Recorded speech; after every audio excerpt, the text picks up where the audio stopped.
Jesus. கிறிஸ்து இயேசுவினுடைய மாதிரியின்படியே ரோமர் 15:16 அதில் எழுதின வார்த்தையின்படி கிறிஸ்து இயேசுவினுடைய மாதிரி, அதாவது the example of Christ Jesus, அதாவது இயேசு கிறிஸ்துவினிடத்தில் இருக்கக்கூடிய 7 சிறந்த அடையாளங்கள். அந்த 7 அடையாளங்களை 2 அடையாளங்களை கடந்த 2 வாரங்களாக உங்களோடு கூட பகிர்ந்து கொண்டேன். முதல் அடையாளம் இயேசு தேவனுடைய முன்மாதிரி. Jesus is the example of God. அதாவது தேவன் என்றால் அதற்கு முன்மாதிரியாக யார் இருந்தது? இயேசு. வேறு யாரும் உலகத்தில் இல்லவே இல்லை. ஏதோ ஒரு குறை அவங்ககிட்ட இருந்தது. ஆனால் குறையே இல்லாதபடி இந்த உலகத்தில் வந்து தன்னை ஒரு ஜீவனுள்ள தேவனாக நிரூபித்தவர் ஆண்டவராகிய இயேசு கிறிஸ்து. அதற்கான வசனங்கள் எல்லாம் உங்களுக்கு நான் எடுத்து காட்டினேன். ஆகையினால் இயேசு கிறிஸ்து என்பவர் ஏதோ சாதாரண ஒரு மனிதர் அல்ல, சாதாரண ஒரு தீர்க்கதரிசி அல்ல. அவர் தேவனுடைய முன்மாதிரி.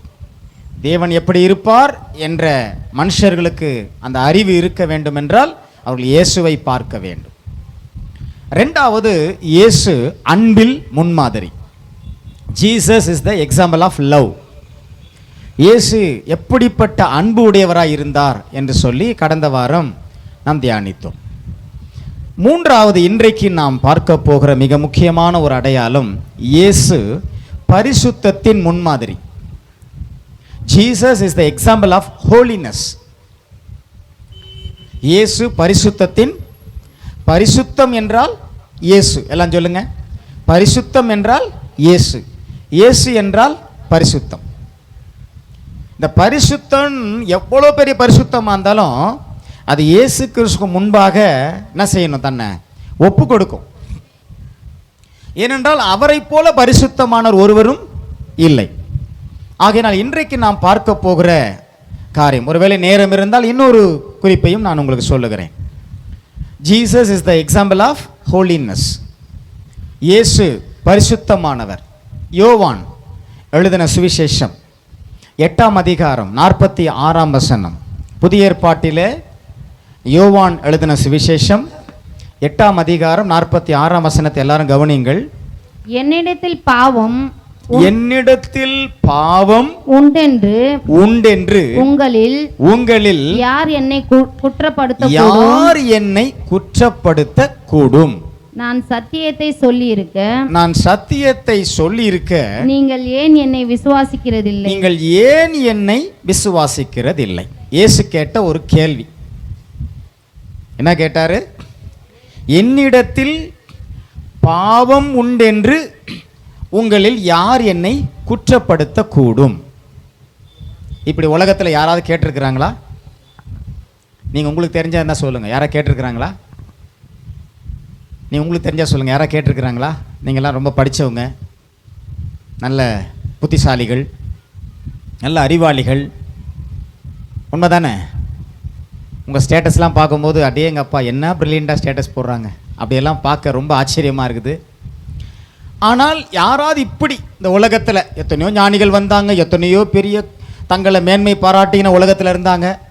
மேன்மை பாராட்டினார்களே தவிர யாரும் இப்படி ஒரு கேள்வியை இயேசு ஒருவர் தான் கேட்டார். ஏன்? அவர்கிட்ட என்ன இல்லை? பாவம் இல்லைங்க. பாவம் இல்லாதவர். சொல்லுங்க, பாவம் இல்லாதவர்.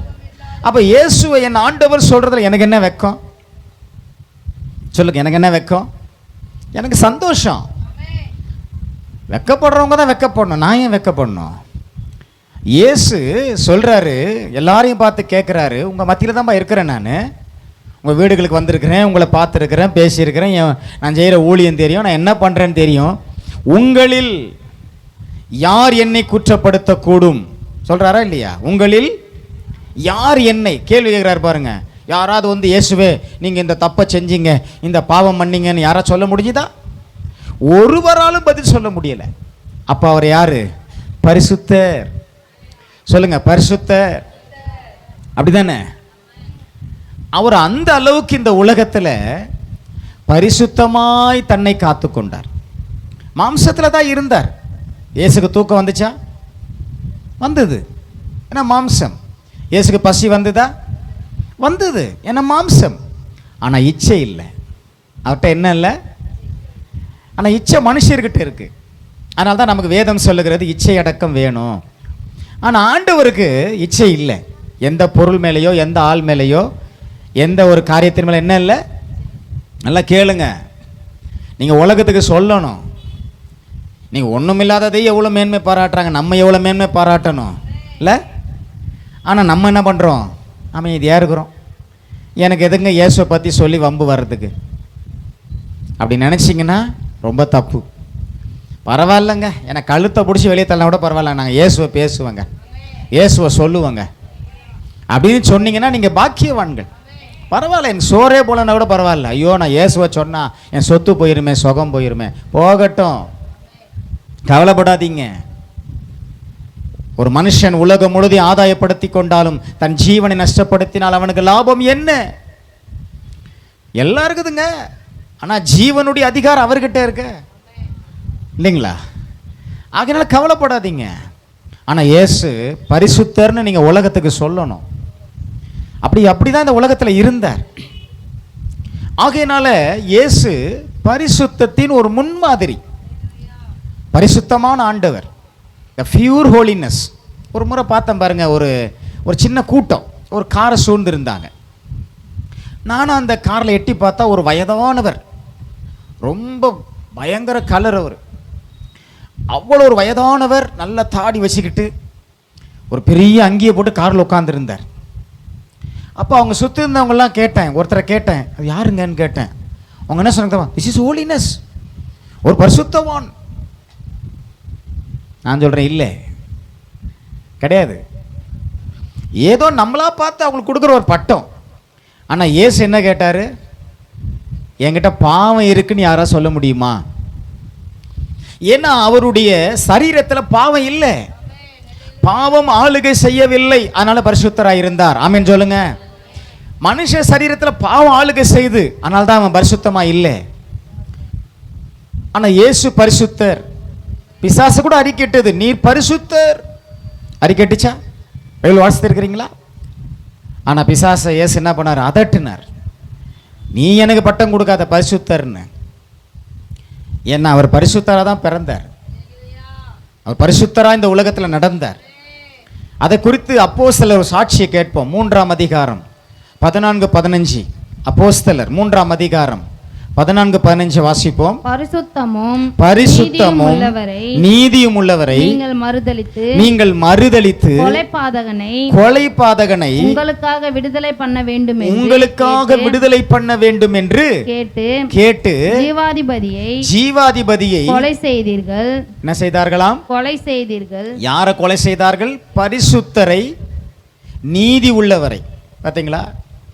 வாசிங்க தொடர்ந்து அடுத்த வசனம். அவரை தேவன் மரித்தோரிலிருந்து எழுப்பினார். சாட்சிகளாய் இருக்கிறோம். பாத்தீங்களா? இப்படி ஒரு சாட்சி உலகத்துல இருக்கணும். நம்மெல்லாம் அப்படி சொல்லணும், எங்க ஆண்டவர் பரிசுத்தமானவருங்க, எதையும் செஞ்சுட்டு தெரியாம செஞ்சிட்டேன்னு சொல்ற ஆண்டவர் இல்லைங்க. அவரு எதையும் செஞ்சுட்டு தெரியாம செஞ்சிட்டேன் அப்படின்னு சொன்ன ஆண்டவரா? இல்லை. அவர் எதையும் தெளிவாக செய்கிறவராக, சொல்லுகிறவராக, நடக்கிறவராக இருந்தார். அதைத்தான் இவங்க பேசுறாங்க, அவருடைய சீஷர்கள். பரிசுத்தமும், எல்லாம் சொல்லுங்க, பரிசுத்தமும் நீதியும் உள்ளவரை நீங்கள் மறுதலித்து கொலைபாதகனை, யார? பரபாஸ். பார்த்தீங்களா? இதான் உலகம்.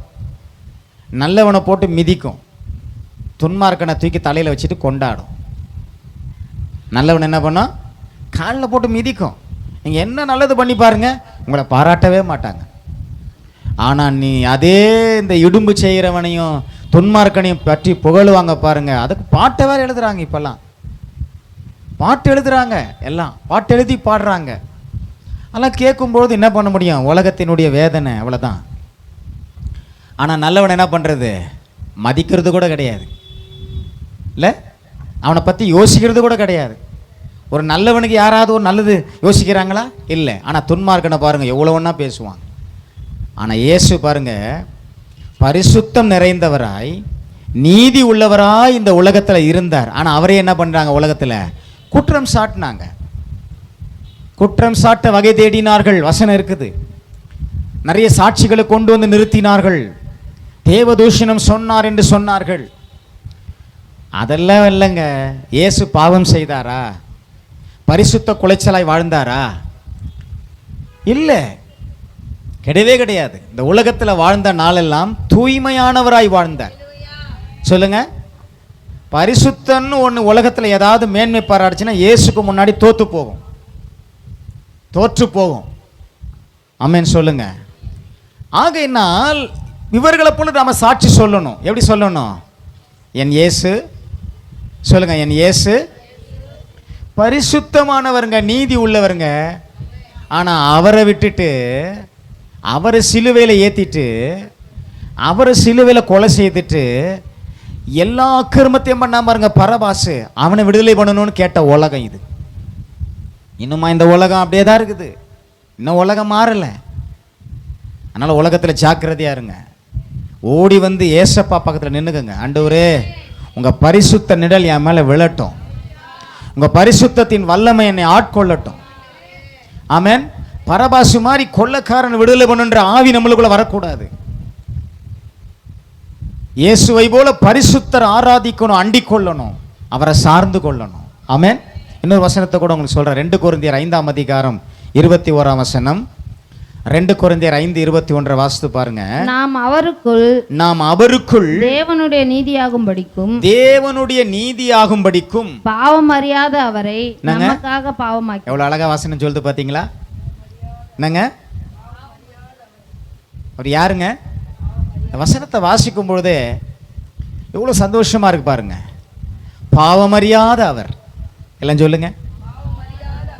பாவம் அறியாமல், பாவமே செய்யாமல் பாரினில் ஜீவித்தீரே.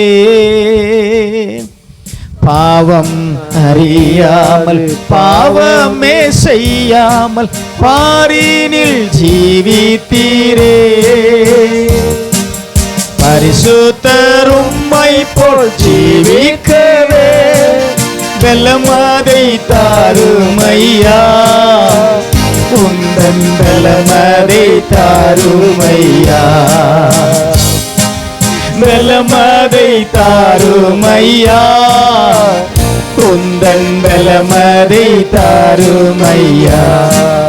இயேசுவே உம்மை போலாக வாஞ்சிக்குதே என் உள்ளம். இயேசுவே உம்மை போலாக வாஞ்சிக்குதே என் உள்ளம். உங்க உள்ள அப்படி வாஞ்சிக்குதா? வேதம் தெளிவாய் சொல்லுகிறது. பாவமறியாத அவரை நமக்காக பாவமாக்கினார். பாவமாக்கப்பட்டார். யாருக்காக? சொல்லுங்க. நமக்காக.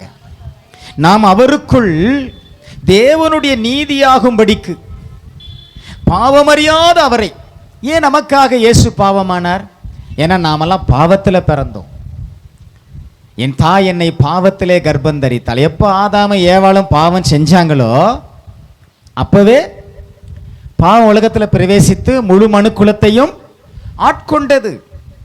ஒரு மனுஷனுடைய கீழ்ப்படியாமையினாலே பாவம் பிரவேசித்தது, வேதம் சொல்லுகிறது. ஆனால் ஒரே ஒருவருடைய கீழ்ப்படிதலினாலே அநேகர் நீதிமான்களாக்கப்பட்டோம். அல்லேலூயா.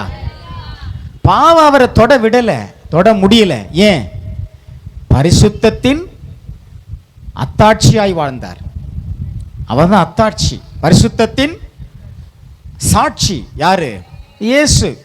இந்த உலகத்தில் முதல் மனிதன் ஆதாமிலிருந்து இன்னைக்கு வரைக்கும் பிறந்திருக்கிற குழந்தை வரைக்கும் இயேசுவை தவிர எல்லாரும் பாவத்தில் பிறந்தவர்கள் தான். ஆனால் இயேசு அப்படி பிறக்கலை. அவர் பிறப்பே பரிசுத்தம். பரிசுத்தமாய் வாழ்ந்தார். சரி, பரிசுத்தமாக பிறந்தாலும் அவர் அசுத்தத்தில் வாழலை. அப்படிப்பட்ட ஒரு பரிசுத்த ஜீவ பலியாகி இயேசுவை நமக்காக பிதா ஒப்பு கொடுத்தார். அதனால தான் யோவான் ஸ்நானகன் சொல்றான், இவரே உலகத்தின் பாவத்தை சுமந்து தீர்க்கிற தேவ ஆட்டுக்குட்டி. வானத்திலிருந்து இறங்கி வந்த ஜீவ அப்பம், வானத்திலிருந்து இறங்கி வந்த ஜீவ தண்ணீர். அன்றைக்கு மோசையின் மூலமாய் கண்மலை பிளக்கப்பட்டு கொடுக்கப்பட்ட அந்த சாதாரண கண்மலை தண்ணீர் அல்ல இவர். இவர் நம்முடைய தாகம் தீர்க்கிற ஜீவ நதி. அல்லேலூயா. அப்படிப்பட்ட ஆண்டவராகிய இயேசு கிறிஸ்து பரிசுத்தத்தின் முன்மாதிரி. இவருக்கு என்ன யாருமே கிடையாது. இந்த உலகத்தில் பரிசுத்தமாக வாழ்ந்தது யாருமே கிடையாது. இவருடைய தயவில் வாழலாம், அவ்வளோதானே தவிர இவருக்கு நிகராக வாழ முடியாது, இல்லை இவரை தாண்டி வாழ முடியாது, இல்லை இவருக்கு போட்டியாக வாழ முடியாது. அதான் உண்மை. ஆகையினால் பாவமறியாத அவரை இன்னொன்று இயேசுவே சொல்கிறார். யோவான் 10:36 நீங்கள் வாசித்து பார்த்தீங்கன்னா, யோவான் எழுதின சுவிசேஷம் 10ஆம் அதிகாரம் 36ஆம் வசனம் இயேசுவே சொல்றாரு, பிதாவினால் பரிசுத்தமாக்கப்பட்டும் உலகத்தில் அனுப்பப்பட்டும் இருக்கிற நான். எப்படி சொல்றாரு பாத்தீங்களா? இந்த உலகம் என்னை பரிசுத்தமாக்கல, யாரும் எனக்கு பரிசுத்தமான பட்டம் கொடுக்கல.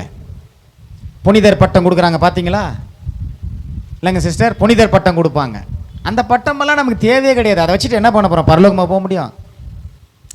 போக முடியாது. புனிதர் பட்டம் கொடுக்கறது ஏதோ நம்ம செய்கிற நல்ல காரியங்களை வச்சு கொடுப்பாங்க. ஆனால் அந்த புனிதர் பட்டம் வந்து பைபிளில் சொல்லலை. அது பரலோகத்தின் வழி கிடையாது. ஆனால் இயேசுவினால் நீங்கள் பரிசுத்தமாக்கப்படணும், அதான் முக்கியம். அது அவருடைய ரத்தத்தில் கழுவப்படுற அனுபவம். ஆனால் இங்கே இயேசு சொல்லுகிறார், பிதாவினால் பரிசுத்தமாக்கப்பட்டும் உலகத்தில் அனுப்பப்பட்டும் இருக்கிற நான். எப்படி சொல்றார் தன்னை குறித்து? இயேசு எவ்வளவு வல்லவர், எவ்வளவு பரிசுத்தர். ஆமென் சொல்லுங்க. அவர் தானே பரிசுத்தர் தானே. என் இயேசு நல்லவர், என் இயேசு வல்லவர், என் இயேசு பெரியவர், என் இயேசு பரிசுத்த. எல்லாம் பாடலாமா?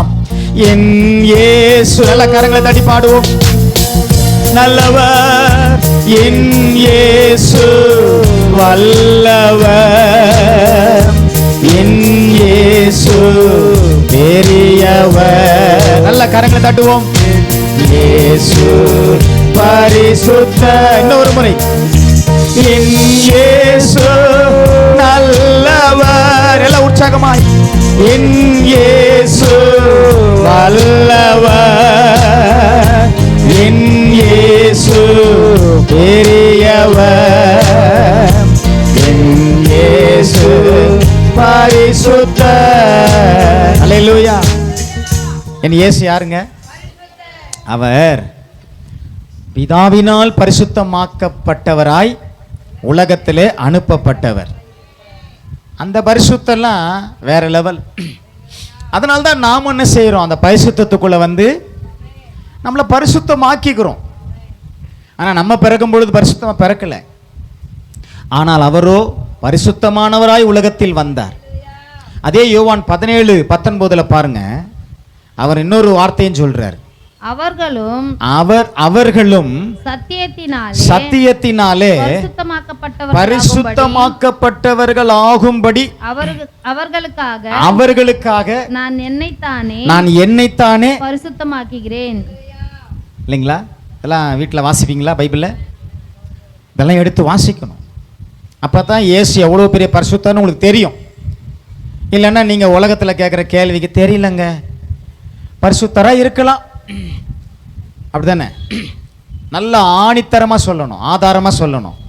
இயேசு சொல்கிறாரு, நம்மளை குறித்து சொல்கிறார், அவர்களும் சத்தியத்தினாலே பரிசுத்தமாக்கப்பட்டவர்கள் ஆகும்படி. யாருடைய சத்தியத்தில்? இயேசு பிரசங்கித்த சத்தியத்தினாலே. நான் என்னைத்தானே. இப்படி யாராவது பரிசுத்தமாக்கி கொள்ள முடியுமா? இப்போ நான் இருக்கிறேன், நான் போடுற ட்ரெஸ்ஸு ரொம்ப பரிசுத்தம். சிலருக்கு ட்ரெஸ்ஸை குறித்து ரொம்ப பெருமை. நாங்கள் போடுற வேஷ்டி சட்டை மாதிரி பரிசுத்தம் யாரும் போடுறதில்ல. கிடையாது, கிடையவே கிடையாது. அதெல்லாம் மாய்மாலம். நீ ஒரு 2 ஹவருக்கு மேலே அந்த ட்ரெஸ்ஸை போட்டிங்கன்னா நீயே அதை கழட்டி தூக்கி எறிஞ்சுன்னு நினைப்பேன். ஏன்னா கொஞ்ச நேரத்தில் உனக்கே அது எப்படி தெரியும்? அசுத்தமாக அழுக்கமாக தெரியும். ஆனால் இயேசு அப்படி இல்லை. அவருடைய முழு உருவமும் பரிசுத்தத்தின் வெளிப்பாடு. அல்லேலூயா. வார்த்தை பரிசுத்தம். நம்ம அப்படி பேச முடியாது. நம்ம சில நேரத்தில் நல்லா பேசுவோம், சில நேரத்தில் கொஞ்சம் ஏடா கூடமாக பேசுவோம். கரெக்டு தானே? அந்த மாதிரி தான் வாழ்கிறோம் உலகத்தில். ஆனால் இயேசு அப்படி இல்லை. நான் இயேசுவை பற்றி பேசுகிறேன். சில வாரங்களில் இயேசுவை பற்றி தான் பேசிகிட்டு இருக்கிறேன். ஏன்னா அது ரொம்ப முக்கியம், சபைக்கு ரொம்ப முக்கியம். இயேசுவை குறித்து பேசுகிற சபையில் தான் நம்ம இருக்கணும். ஆமென் சொல்ல மாட்டீங்களே? இயேசுவை குறித்து பேசுகிற சபையில் நீங்கள் இருந்தீங்கன்னா உங்களுக்கு இயேசுவை குறித்த தெளிவான அறிவு உண்டாகும். அப்போ இயேசுவை புரிந்து கொண்டு மற்றவர்கள் சொல்லுவீங்க. இயேசு சொல்கிறாரு, நான் என்னைத்தானே, இப்படி யாரும் ஆக்க முடியுமா? அவர் சொல்கிறாரு, நான் என்னைத்தானே ஏன்னா அந்த அளவுக்கு அவருக்குள்ள என்ன இருந்தது? பரிசுத்தம், பரிசுத்தத்தின் சாயல், பரிசுத்தத்தின் ரூபம், பரிசுத்தத்தின் வெளிச்சம் அவர். ஆமென் சொல்லுங்க. இன்னொரு வசனத்தை கூட பாருங்க, எபிரேயர் 4:15. எபிரேயர் 4:15. நம்முடைய பலவீனங்களை குறித்து, நம்முடைய பலவீனங்களை குறித்து பரிதபிக்க கூடாத பிரதான ஆசிரியர் நமக்கிராமல் எல்லா விதத்திலும் நம்மை போல சோதிக்கப்பட்டு பாவமில்லாதவராய் இருக்க. இதான் ரொம்ப முக்கியம். நல்லா படிங்க. பாவமில்லாதவராய் இருக்கிற. எப்படிங்க? பாவமில்லாதவராய் இருக்கிற பிரதான ஆசிரியரே. அதான உண்மை. எப்படிப்பட்ட பிரதான ஆசாரியர்? எல்லாரும் சேர்ந்து சொல்லுங்க, பாவம் இல்லாதவராய் இருக்கிற. ஆனா பழைய ஏற்பாட்டு நிறைய ஆசாரியர்கள் எப்படி இருந்தாங்க? பாவம் செய்தாங்க. புதிய ஏற்பாட்டில் இருக்கக்கூடிய ஊழியக்காரங்களும் பாவம் செய்கிறவங்களா இருக்கிறாங்க. அதனால் யாரும் பாவம் செய்ய தூண்டலை. நீங்கள் நினச்சிக்க போகிறீங்க. பாவம் செய்கிறதுக்கு ஆதரிக்கலை. பாவம் செய்யக்கூடாது தான், ஆனால் எல்லாவற்றுக்கும் மீறி செஞ்சிடணும் இல்லையா? கரெக்டு தானே? யாரை மார்த்தட்ட முடியுமா? நான் பாவமே செய்யாத பாஸ்டர், நான் பாவமே செய்யாத விசுவாசி கிடையாது. எங்கேயோ ஒரு இடத்துல நமக்கே தெரியாமல் நம்மையே மீறி ஏதோ ஒன்று நம்ம என்ன செய்து விடுகிறது? நம்மை கரைபடுத்தி விடுகிறது. அதற்கு தான் இயேசு என்ன செய்கிறாரு? நம்மளை பாதுகாக்கிற ஒரு பரிசுத்தராக இருக்கிறார். சரி, நம்ம அவரை விட்டு தூரம் போனால்தான் தான் கரைப்பட்டுறோம். அவர் கூட இருந்தால் கரைப்பட மாட்டோம். அவர் கூட இருந்தால் வெளிச்சத்தில் நின்றீங்கன்னா என்ன உங்கள் மேலே இருக்கும்? வெளிச்சம் தான். அதை தாண்டி இருளுக்குள்ளே போனீங்கன்னா இருள் தான் இருக்கும். நம்மக்கிட்ட தான் மிஸ்டேக்கு. நம்ம இருக்கிற இடம், நம்ம போகிற காரியம், நம்ம பேசுகிற வார்த்தை, நம்ம செய்கிற கிரியை எல்லாம் இயேசுக்குள்ளே இருந்தால் பிரச்சனை இல்லை. மீறி சில நேரத்தில் மாம்சம் வெளிப்படுதா இல்லையா? வெளிப்படுதா இல்லையா? எப்படியோ வெளிப்படுறது. ஆனால் இயேசு அப்படி இல்லை. இயேசு முழுக்க முழுக்க பாவம் இல்லாதவர். தெளிவாக அங்கே எழுதுறாரு பாருங்க. நம்முடைய பலவீனங்களை குறித்து பரிதபிக்க கூடாத பிரதான ஆசாரியர் நமக்கிராமல். நல்லா தெளிவாக கவனிங்க. எல்லா விதத்திலும் நம்மை போல சோதிக்கப்பட்டும். அப்படின்னா என்ன அர்த்தம்? நமக்கு எவ்வளோ சோதனை வருது? பாவ சோதனை, சாப சோதனை இல்லை? அதில் நம்ம சில நேரத்தில் விழுந்து போயிடுறோம். கர்த்தர் கிருபையாக தூக்கி நிறுத்துறார். சரி, விழுந்துட்டானே, அவனை தூக்கி நிறுத்துவோம். தூக்கலைன்னா பிரச்சனை. ஆனால் இவர் விழாதவர். இவர் விழவே மாட்டார். இவர் விழுகிறவர்களை தூக்குகிறவர். விழுகிற யாவரையும் கர்த்தர் தூக்கி விடுகிறார். ஆமென் சொல்லுங்க. அப்படிப்பட்ட பரிசுத்தர். நல்லா கவனிங்க. எல்லா விதத்தில் நம்மை போல சோதிக்கப்பட்டும் பாவமில்லாதவராய் இருக்கிற பிரதான ஆசாரியரே. என்கிட்ட ஒருத்தர் சொன்னார், உங்களுக்கு தெரியுமா இயேசு கிறிஸ்து கல்யாணம் ஆயிடுச்சு. என்னது? இயேசு கிறிஸ்துக்கு என்ன ஆயிடுச்சா? ஆதாரம் இருக்கான்னு கேட்டேன். ஒருத்தர் புத்தகம் எழுதியிருக்காரு. அவன் எழுதுவான் 1000 காரியங்களை. ஆதாரம் இருக்குதா சொல்லு. இருக்குதா? இன்னைக்கு அப்படிப்பட்ட கட்டுக்கதைகள்லாம் நிறைய எடுத்து விட்டுக்கிட்டு இருக்காங்க. இயேசு கல்யாணம் ஆயிடுச்சு. இன்னொரு காரியம் சொல்லிட்டு இருக்கிறாங்க. இயேசு வருவார், வந்து கல்யாணம் பண்ணிக்குவார், குழந்தைகள்லாம் பெற்றுக்குவார். அவளோடு அவர் வந்து கல்யாணம் பண்ணிக்கிறதுக்கு புள்ள பற்றி நீ எதுக்கு அவளோட காத்துனுக்கிற? என் கேள்வி நியாயமானத்தானே?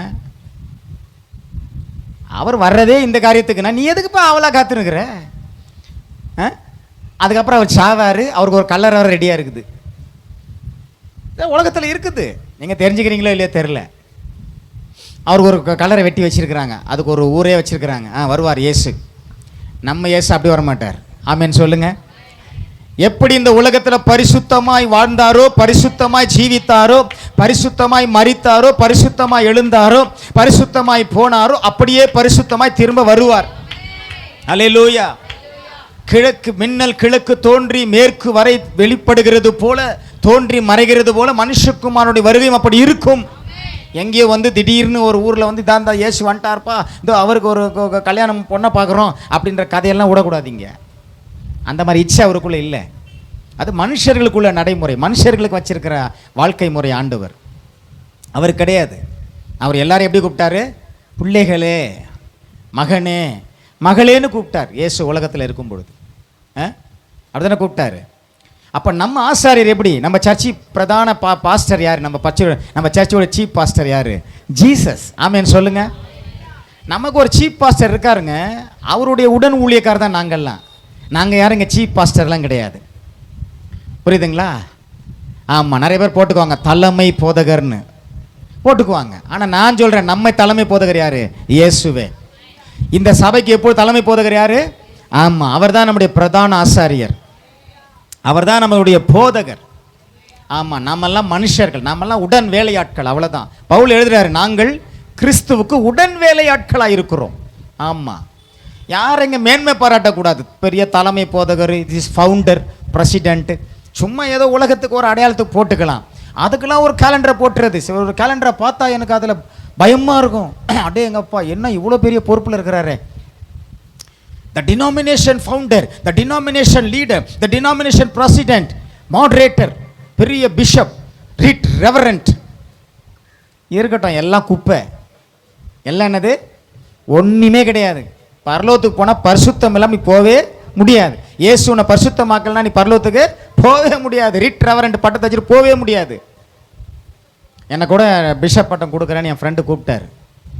ஒரே ஓட்டமாக ஓடியாந்துட்டேன், எனக்கு வேணவே வேணாம். ஒழுங்கா இருக்கிற ஊழியத்தை செஞ்சால் போதும் நம்ம. ஆமீன் சொல்லுவோம். ஏன் சொல்கிறேன்னா, இயேசு பாவம் இல்லாதவராக இருக்கிற பிரதான ஆசாரியரே. அந்த வசனம் என்ன சொல்லுது அழகா? நமக்கு இருக்கிறார். சொல்லுங்க, நமக்கு இருக்கிறார். அதனால் நிறைய பேர் என்ன பண்ணுறாங்க, மனுஷன் தப்பு பண்ணால் அதை மனசில் வச்சுக்கிறாங்க. இந்த பாஸ்டர் சரியில்லைங்க, இவர். நான் சொல்கிறேன், எந்த பாஸ்டரை பார்த்து நீ ரட்சிக்கப்படாத, எந்த விசுவாசம் பார்த்து நீ ரட்சிக்கப்படாத. நீ ரட்சிக்கப்படலைன்னு அர்த்தம். நான் இயேசுவை பார்த்து ரட்சிக்கப்பட்டேன். நீங்களாம் எப்படி? அப்படின்னா யாரையும் பார்த்துக்கிட்டு நீங்கள் என்ன பண்ணிகிட்டு இருக்க மாட்டீங்க, கோல் சொல்லி தெரிஞ்சிட்டு இருக்க மாட்டீங்க. அவன் சரி இல்லாதவங்க தான். நான் யாரையும் சப்போர்ட் பண்ணலை. ஆனால் என்னுடைய ரட்சிப்பு யார் மூலிமா வருது? பரிசுத்தர் ஆகிய கிறிஸ்துவின் மூலமா. நான் அவரை பார்க்குறேன், எனக்கு அவர் தான் முக்கியம். அவர் பாவம் இல்லாதவராக இருக்கிறார், அது போதுமே எனக்கு. அவர் நல்லவராக இருக்கிறார், அது போதும். அதுக்காக நம்ம நல்லவங்களா இருக்கக்கூடாதுன்னு நான் சொல்ல வர்றேன். அதுக்காக நம்ம அயோக்கியர்களா, நம்ம அட்டூழியர்களா இருக்கக்கூடாது, அதை ஆதரிக்கல. ஆனால் சில சொல்லுகிற காரணங்களை சொல்லுகிறேன். அவர் சரியில்லை, இவர் சரியில்லை, இயேசு சரியானவர், அதை நம்பு. அப்போ அவர்கிட்ட தூர போக மாட்டேன். ஆமென். பாவமில்லா, எல்லாம் சொல்லுங்க, பாவம் இல்லாதவராக இருக்கிற பிரதான ஆசாரியரே நமக்கு இருக்கிறார். அப்போ வேற என்ன கவலை நம்மளுக்கு? இதை விட வேற என்ன வேணும்? நம்ம சர்ச்சுக்கு நல்ல ஒரு பரிசுத்தமான பாஸ்டர் இருக்கிறார், ஜீசஸ். அல்லேலூயா. இந்த பாஸ்டர் போனால் இன்னொரு பாஸ்டர் வருவார், பெனகாஸ் போனால் இன்னொரு பாஸ்டர் வருவார், ஆண்டவர் ஏற்படுத்துவார். ஆனால் அவர் தான் யார்? நிரந்தரமான பாஸ்டர். சொல்லுங்க, பிரதான ஆசாரியரே நமக்கு இருக்கிறார். இன்னொரு வசனத்தை வாசிக்க போகிறோம். 1 பேதுரு 2ஆம் அதிகாரம் 21-22. 1 பேதுரு 2ஆம் அதிகாரம் 21-22. இதற்காக நீங்கள் அழைக்கப்பட்டும் இருக்கிறீர்கள், ஏனெனில் கிறிஸ்துவும் உங்களுக்காக பாடுபட்டு நீங்கள் தம்முடைய அடிச்சுவடுகளை தொடர்ந்து வரும்படி. எந்த அடிச்சுவடு? தம்முடைய. உங்க பைபிள் இருக்குதா?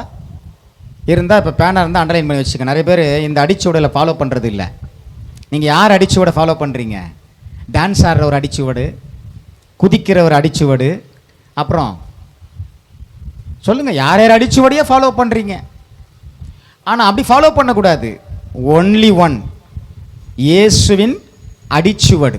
இயேசு எப்படி நடந்தாரோ, சொல்லுங்க, இயேசு எப்படி நடந்தாரோ அப்படி நடப்பது தான் கிறிஸ்தவர்களுடைய கடமை.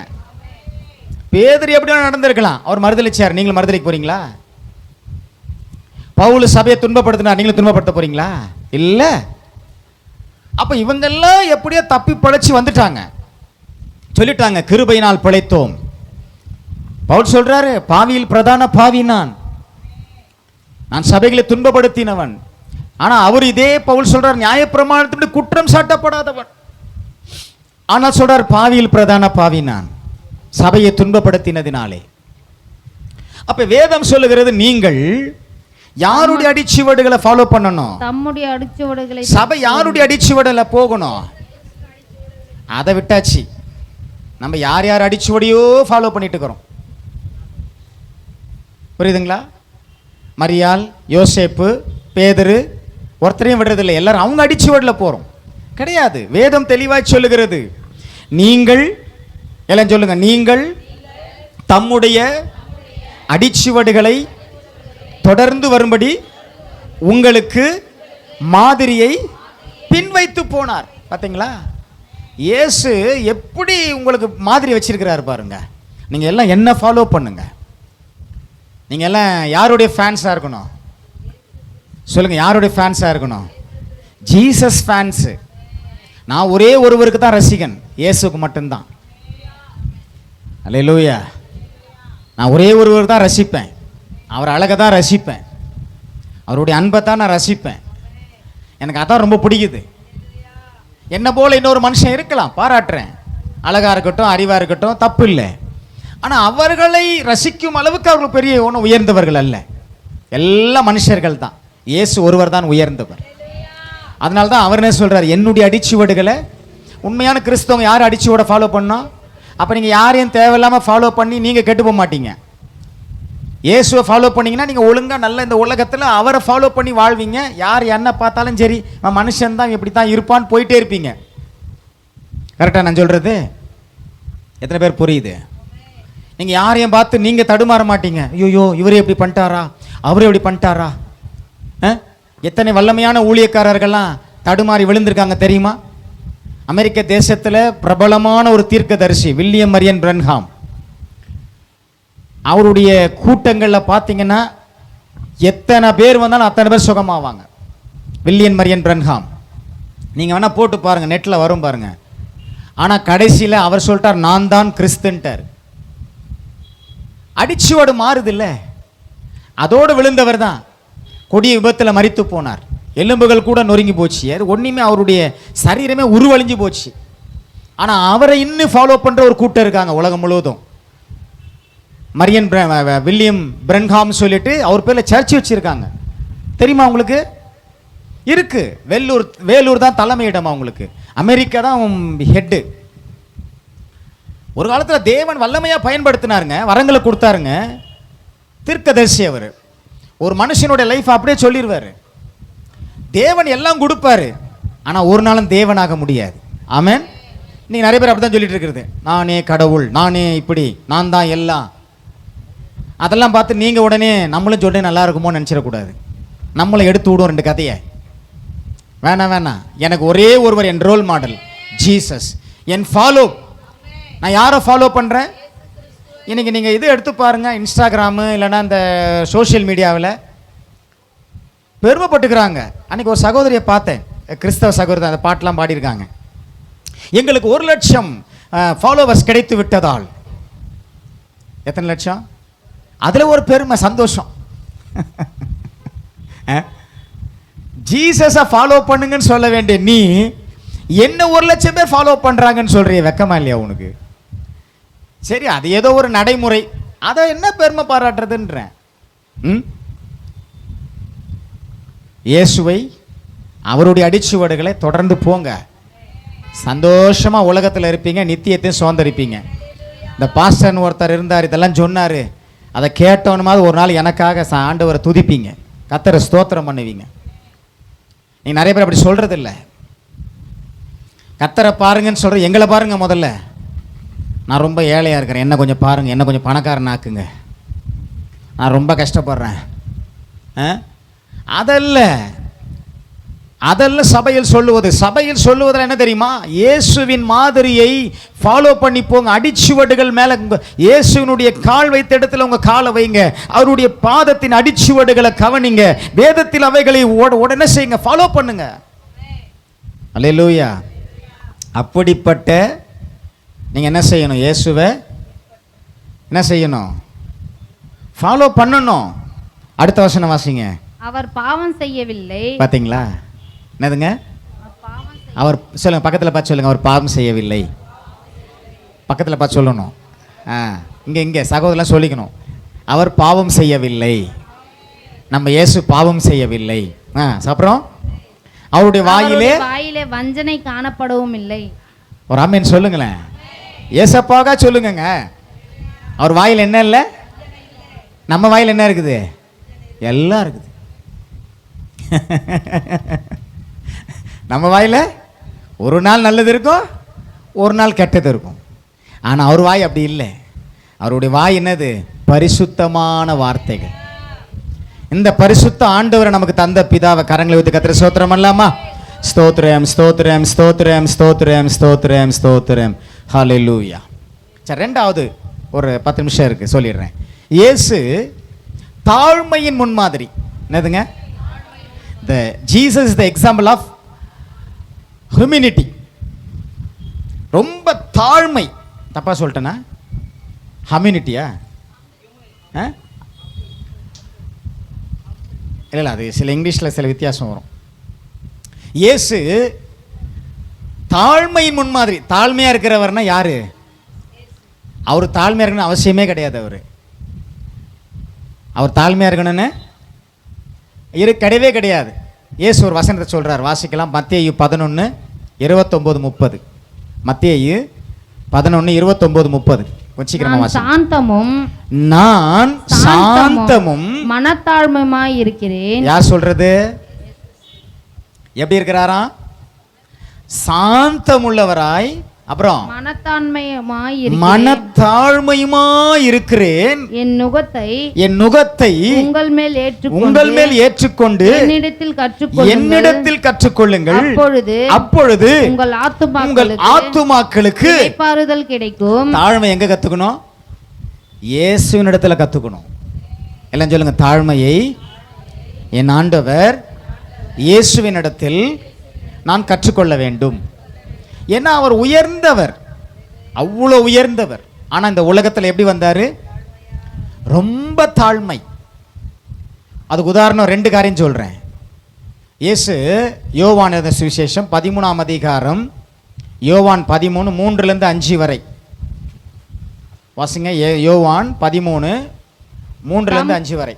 தம்முடைய கையில் பிதா எல்லாவற்றையும் ஒப்பு கொடுத்தார் என்பதையும் தாம் தேவனிடத்திலிருந்து வந்ததையும் தேவனிடத்திற்கு போகிறதையும் இயேசு அறிந்து போஜனத்தை விட்டு எழுந்து வஸ்திரங்களை கழற்றி வைத்து ஒரு சீலையை எடுத்து அறையிலே கட்டிக்கொண்டு பின்பு பாத்திரத்தில் தண்ணீர் வார்த்து சீஷருடைய கால்களை கழுவவும் தாம் கட்டிக்கொண்டிருந்த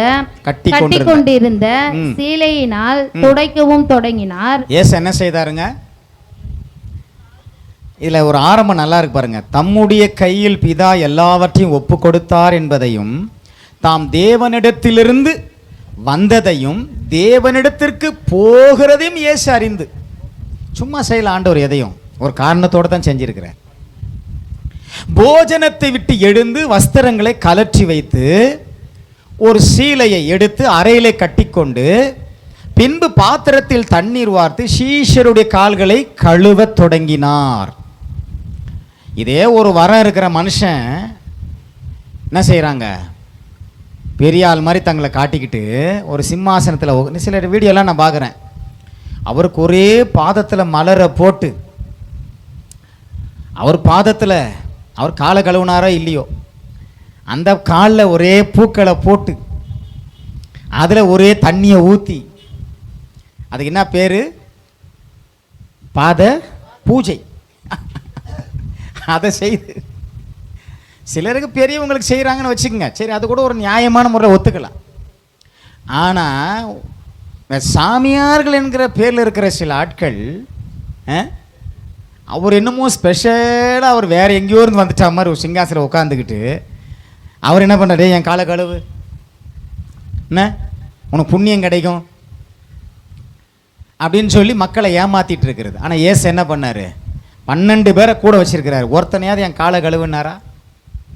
சொல்லுங்க, காலை கழுவுனாரா? இல்லை. அவர் என்ன பண்ணாரு? இவர் சீஷருடைய காலை கழுவினார். எதற்காக? இதெல்லாம் விளம்பரம் பண்றதுக்கா? தாழ்மையின் அடையாளம். நான் அதுக்கு சில அர்த்தங்களை சொல்றாரு பாருங்க. வசனங்களை வாசிங்க. 12:12 வாசிங்க. அதே அதிகாரத்துல அவர்களுடைய கால்களை அவர் கழுவின பின்பு தம்முடைய வஸ்திரங்களை தரித்துக் கொண்டு திரும்ப உட்கார்ந்து அவர்களை நோக்கி நான் உங்களுக்கு செய்ததை நீங்கள் அறிந்திருக்கிறீர்களா? இப்ப அவங்க சொல்ல போறார். கவனி, அவங்களுக்கு என்ன செய்தாரோ அதை இப்ப என்ன விளக்குறார், அதை விளக்கி சொல்றார். வாசிங்க.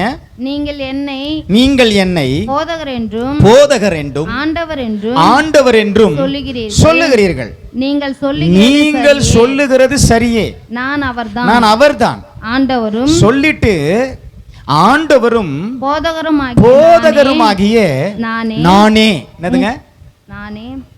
ஆண்டவரும் போதகரும் ஆகிய நானே உங்கள் கால்களை கழுவினதுண்டானால் நீங்களும் ஒருவருடைய கால்களை ஒருவர் கழுவ கடவீர்கள். சில சபையில இது செய்யறாங்க.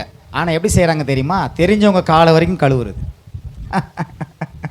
பாஸ்டர், இவர் காலை கழுவு விட்டுறாதீங்க, எனக்கு இவரை காலை கழுவு விடுங்க, ஏன்னா அவர் தான் எங்க ஜாதிக்காரரு, நாங்க இன்னொரு ஜாதிக்காரர் காலை கழுவிடக்கூடாது. இந்த நடிப்புனால தான் வேணாங்கிறது சில சபையில் நடக்குது. காலை கழுவுற மாதிரி கழுவுறது. ஆனால் இவங்களுக்கு வேண்டிய ஆள் காலம் மட்டும்தான் கழுவுறது. ஏசு 12 பேரையும் ஒரே மாதிரி தான் கழுவுனார். காட்டி கொடுக்க போகிறோம் காலை கூட கழுவுனார். உண்மைதானே? தன்னை காட்டி கொடுக்க போகிறவங்க கூட அங்கே உட்காந்துருக்கிறான். அவங்கால கூட கழுவி அவனுக்கும் திருவிருந்து கொடுத்து செய்கிறதை இப்போ சீக்கிரமாக செய்யணும் அனுப்புகிறார். இந்த நல்ல ஆண்டவரை நம்ம எவ்வளோ மகிமைப்படுத்தணும். அல்லேலூயா.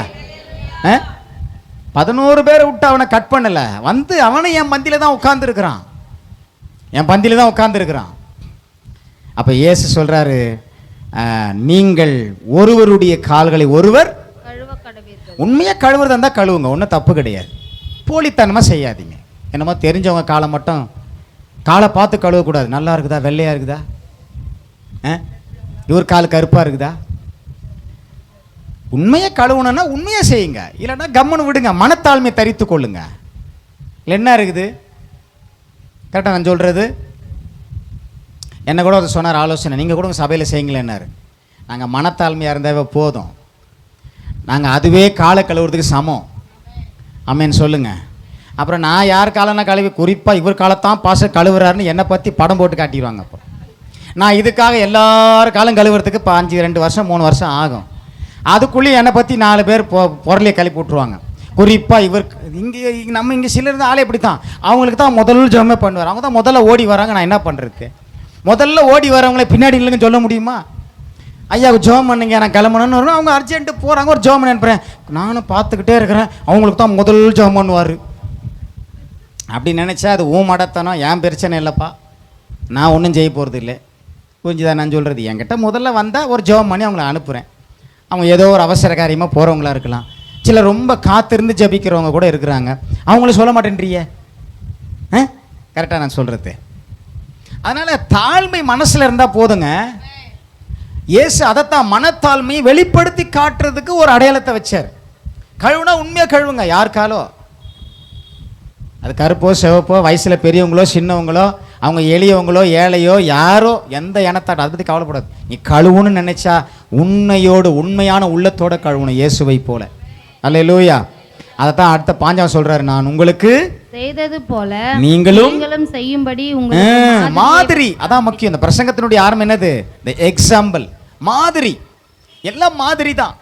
பரிசுத்தத்துக்கு ஒரு மாதிரி, அன்புக்கு அவர் மாதிரி, தேவனுக்கு அவர் மாதிரி, தாழ்மைக்கு அவர் மாதிரி, எல்லாத்துக்கும் அவர் மாதிரியானவர். அவர் தான் எக்ஸாம்பிள். அதனால இயேசுவை நல்லா பாருங்க. நீங்க இயேசுவை பார்க்க பார்க்க பார்க்க நீங்க மறுரூபம் அடைவீங்க. பார்க்க பார்க்க பார்க்க இந்த உலகத்துல நீங்க எல்லாவற்றையும் ஜெயிப்பீங்க. இயேசுவை தேட தேட உங்க வாழ்க்கையில நீங்க நிச்சயமா நல்ல பாதைகளை காண முடியும். ஆமென் சொல்லுங்க. அல்லேலூயா. ஆனா இயேசுவை உண்மையா பேசுற சபைகள் குறைவு தான். இயேசுவே அங்கே ஜனங்களும் குறைவு தான். நிறைய பேருக்கு சபை எப்படி இருக்கணும்? ஒரு என்டர்டைன்மெண்ட்டாக இருக்கணும், பொழுதுபோக்காக இருக்கணும். போனோமா நல்லா ஜாலியாக இருந்தது. இன்றைக்கி என்ன ஆட்டம், என்ன பாட்டம், என்ன அருமையாக இருந்தது. அதெல்லங்க முக்கியம். தேவனுடைய சத்தியத்துக்குள்ளே நம்ம கட்டப்படணும். இன்னொரு வசனத்தை சொல்லி முடிக்கிறேன். பிலிப்பியர் 2ஆம் அதிகாரம் 5-8 வசனம் வரை இயேசுவினுடைய தாழ்மையின் அடையாளத்தை பாருங்க. கிறிஸ்து இயேசுவில் இருந்த சிந்தையே உங்களிலும் இருக்க. அது என்ன சிந்தை? தாழ்மையின் சிந்தை. ஏன் சொன்னார்ல, நான் மன தாழ்மையும் சாந்தமுமாய் இருக்கிறேன்.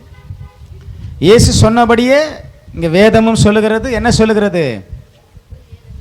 அவர் இயேசு கிறிஸ்துவில் இருந்த சிந்தை உங்களுக்குள்ள இருக்கணும். தாழ்மையா இருக்கணும். எவ்வளவு வேணா இருக்கட்டும், எவ்வளவு பெரிய ஆளா கூட இருங்க, தாழ்மையா இருங்க. மற்றவங்களை பார்க்கும் பொழுது நல்ல தாழ்மை உள்ளவர்களா நடங்க. நமக்கு ஆண்டவர் எவ்வளவு கிஃப்ட் வேணா கொடுக்கட்டும், அதை வச்சு மேன்மை பாராட்டாதீங்க. ஒரு பிசாசை ஓட்டிட்டோம்னா போதும், அதுக்கு எத்தனை வால் போஸ்ட். ஐயா அவர்கள் பிசாசை துரத்தும் வரமுடையவர். நீங்கள் கூட துரத்தலாம் பிசாசை. உங்களுக்கு கொடுத்தா அந்த ஆண்டவர் அந்த வல்லமை தந்திருக்கிறாரு, விசுவாசம் தந்திருக்கிறாரு. நீங்கள் துரத்த மாட்டுறீங்க. நீங்கள் எல்லாத்துக்கும் வாடகை ஆள் தேடுறீங்க. அதுக்கு யார் பொறுப்பு? பிசாசை துரத்துறதுக்கு உங்களுக்கு ஆள் தேவைப்படுது. நீங்களே துரத்துங்கன்னு ஏசு சொன்னப்பறம் நீங்கள் ஆளை தேடினா அது யார் பொறுப்புங்கிறேன் நான். நீங்கள் போய் ஆளை தேடுறீங்க, ஆளுங்க கிடைக்கிறாங்க வாடகைக்கு பணத்துக்கு. நல்லா துரத்திட்டார் பாஸ்டர் பிசாசன்னு ஒரு வெயிட்டான காணிக்கை கொடுத்து அனுப்புகிறீங்க. அவர் இதே தொழிலை எடுத்துக்கிறாரு. நீங்கள் காணிக்கை கூட எது கொடுக்கணும்னு அறிவே இல்லாத ஜனங்க தான் இன்னைக்கு கிறிஸ்தவங்களே. எதுக்கு வேணா அள்ளி விடு காணிக்கை. காணிக்கை கொடுப்பதிலும் பைபிள் சில முறைமைகளை வைத்திருக்கிறது. அதை இன்னொரு நான் சொல்கிறேன். இப்போ அதை பற்றி பேசுகிறதுக்கு நமக்கு இந்த இடத்துல இடம் இல்லை. ஆனால் இயேசுவில் இருந்த சிந்தை உங்களில் இருக்கணும். அவர் தேவனுடைய ரூபமாயிருந்தும் தேவனுக்கு சமமாயிருப்பதை எண்ணாமல் தம்மை தாமே வெறுமையாக்கி அடிமையின் ரூபம் எடுத்து மனுஷ சாயலானார். அவர் மனுஷ ரூபமாய் காணப்பட்டு மரணம் பரியந்தம், அதாவது சிலுவையின் மரண பரியந்தமும் கீழ்ப்படிந்தவராகி தம்மை தாமே தாழ்த்தினார். ரொம்ப முக்கியமான வார்த்தை, தம்மை தாமே. அவருக்கு எல்லா ரைட்ஸும் இருக்கு. அவருக்கு சொல்லுங்க, அவருக்கு எல்லா ரைட்ஸும் இருக்கு. ஆனால் ஒன்றையும் அவர் என்ன பண்ணல, தேவையில்லாமல் அவர் ஒன்றையும் எடுத்து யார் மேலேயும் பாரமாக வைக்கல. அவ்வளவு தாழ்மை. இந்த அதிகாரத்தை நீங்கள் வீட்டில் போய் படிங்க.